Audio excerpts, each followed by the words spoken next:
Hello you guys, Dinosaur Ranger Anthony here with Stomp Chomp Roar, and I wanted to show you my Parasaurolophus skull, you guys. So a lot of you might have been watching me over the last couple weeks, kind of starting to mess around with making my own replica fossils out of all kinds of medium. I've been messing with wood a little bit, I've been messing with clay, so right here we have our clay fossil replicas. A couple weeks ago I really showed you guys my Diplodocus skull. I added some black details on there, kind of gave it a two-tone look. And then same thing with that duckbill hadrosaur footprint. So I got my footprint right there, kind of gave it a little bit of two-tone on the sediment, on what would be the ground that it walked on. So those are our hadrosaur, which is a duckbill dinosaur footprint. Here's our Diplodocus skull. Pretty happy with how those turned out. So then I was like, I gotta make something bigger. We gotta go bigger. So I made a juvenile Parasaurolophus skull, you guys, and that is another hadrosaur duckbill dinosaur, one of my favorites, the Parasaurolophus. It has that head crest behind it, and look at it, you guys. This was an up and down project. Let me just start it right there, because I started making it. I had that cardboard cut out. I wrapped it in tin foil. I covered it in clay.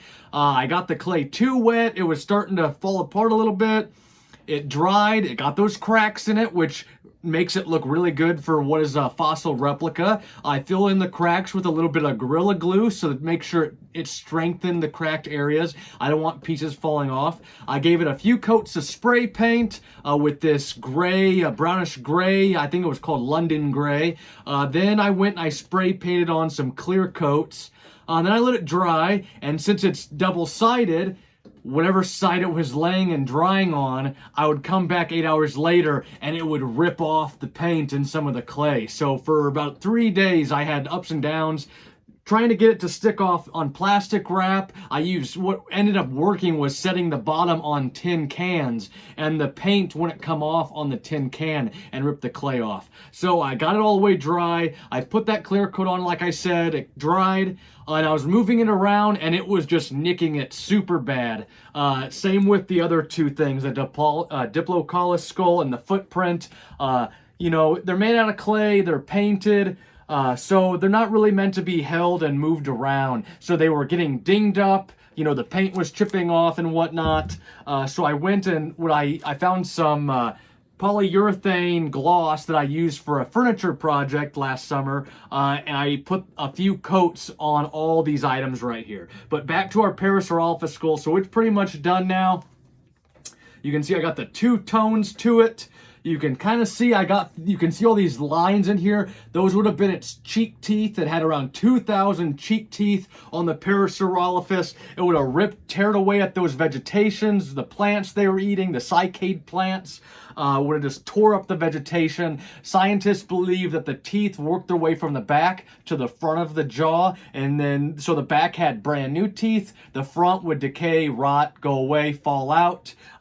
So here is our Parasaurolophus Juvenile-Like skull. So this is about a 30-inch skull. The bigger ones could be probably about 4 or 5 feet for an adult, because the crest back here, you guys, is more than half of the full skull. The size back here is bigger than the size of the actual head up here, especially when they're adults. I'm sure when they were young, their main part of the skull was probably larger than the crest, but as they got bigger, that crest would probably just start getting longer and longer.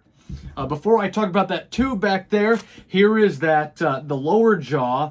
So this didn't work out as well as I wanted it to. When I put them on there, they don't sit as nicely. When they were still wet clay, they worked out good, but then when it dried, I'm sure when I had this laying on the table, it moved some of the pieces down here, so they don't sit in here as well as I had hoped. This is how it would sit though. We can see the lower jaw right there. These two pieces would just fit up in there. And the lower jaw has those cheek teeth as well.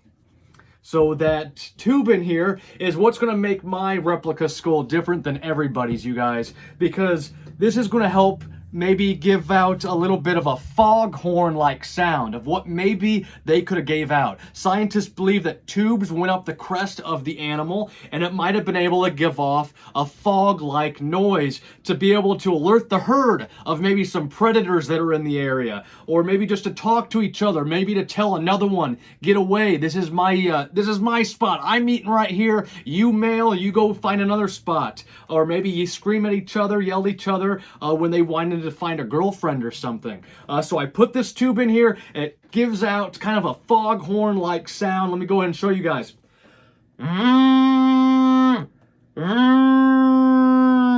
So that would have been, hopefully, maybe what they could have sounded like. So that is our Parasaurolophus skull, guys. I'm very happy with how it turned out. It hasn't chipped away yet. I put on that polyurethane gloss. So I'm hoping that that does a little bit better than the spray paint version. I'll try not to move these around too much, but since I want to take them into schools, take them to birthday parties, I'm probably going to end up taking them. And if they get nicked up a little bit, that'll probably just make them look a little bit cooler, you know, because they are fossils, you know. We don't mind that they're cracked a little bit. They were in the ground, you know. It just makes them look way more authentic. So this is our Parasaurolophus skull, you guys. And for your enjoyment, I did a time-lapse video of the entire process of making the Parasaurolophus skull and the lower jaw. So if you guys want to see how I did them, keep watching. I'm going to start that right now.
Awesome. Thank you guys for watching so much. That was how we made our Parasaurolophus skull. I'm really pleased with how it turned out, and I can't wait to make a second one. I think I need to go to a theropod. You know, I've got my Myosaurus skull, I got my Triceratops horn, my Stegosaurus plate, so many claws and teeth. You know, I got my big Teleoceras skull. I now got my Parasaurolophus skull. I got the Velociraptor, but I think I need to do a big theropod. And who's the first one you think about when you think about theropods? And that is the Tyrant Lizard King, the Tyrannosaurus Rex. I think that is the next fossil I need to get, the next replica.